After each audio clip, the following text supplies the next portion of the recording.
As usual puri கிழங்கு வேணாம், இந்த ரெசிபி ட்ரை பண்ணி பாருங்கள். முளை கட்டின கொண்டக்கடலையை வேக வச்சு எடுத்துக்கலாம். இந்த அளவுக்கு அது வெந்திருக்கணும். இப்போது 2 வெங்காயம், 2 தக்காளி, இது கூடவே கொஞ்சமாக முந்திரி, கொஞ்சமாக தேங்காய் சேர்த்து அரைச்சி எடுத்துக்க போகிறேன். இப்போ ஒரு பேனில் நெய் விட்டு பட்டை, கிராம்பு, ஏலக்காய், சோத்து இலை சேர்த்து நம்ம அரைச்சி விழுது நல்லா எண்ணெய் பிரிகிற அளவுக்கு வதக்கி எடுத்துக்க போகிறோம். இந்த அளவுக்கு எண்ணெய் பிரியணும். இப்போது இந்த ஸ்டேஜில் நம்ம கொஞ்சம் இஞ்சி பூண்டு விழுது சேர்த்து 1 கப் அளவுக்கு தயிர் சேர்க்க போகிறோம். இது கூடவே கொஞ்சமாக மிளகாய்த்தூள், மல்லித்தூள், சீரகத்தூள், இது கூட பெப்பர் பவுடர், இது எல்லாம் சேர்த்து நல்லா வதக்கிக்க போகிறோம்.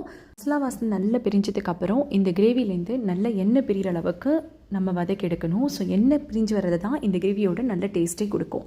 ஸோ இந்த அளவுக்கு நல்ல எண்ணெய் விட்டு பிரிஞ்சதோட நம்ம கொஞ்சமாக எலுமிச்சை பழமும் இது கூடவே நம்ம அவிச்சு வச்ச கொண்டக்கடலையும் சேர்த்து நல்லா கொதிக்க விடலாம். 3 டேபிள் ஸ்பூன் அளவுக்குள்ள கொண்டக்கடலை எடுத்து மசிச்சு வச்சுருக்கோம். அதையும் சேர்த்து நல்ல கிரேவி கெட்டியானதுக்கப்புறம் கடைசியாக கஸ்தூரி மேத்தி சேர்த்து இறக்கணும்னா சூப்பரான சென்னா கர்ட் கிரேவி ரெடி ஆகிடும்.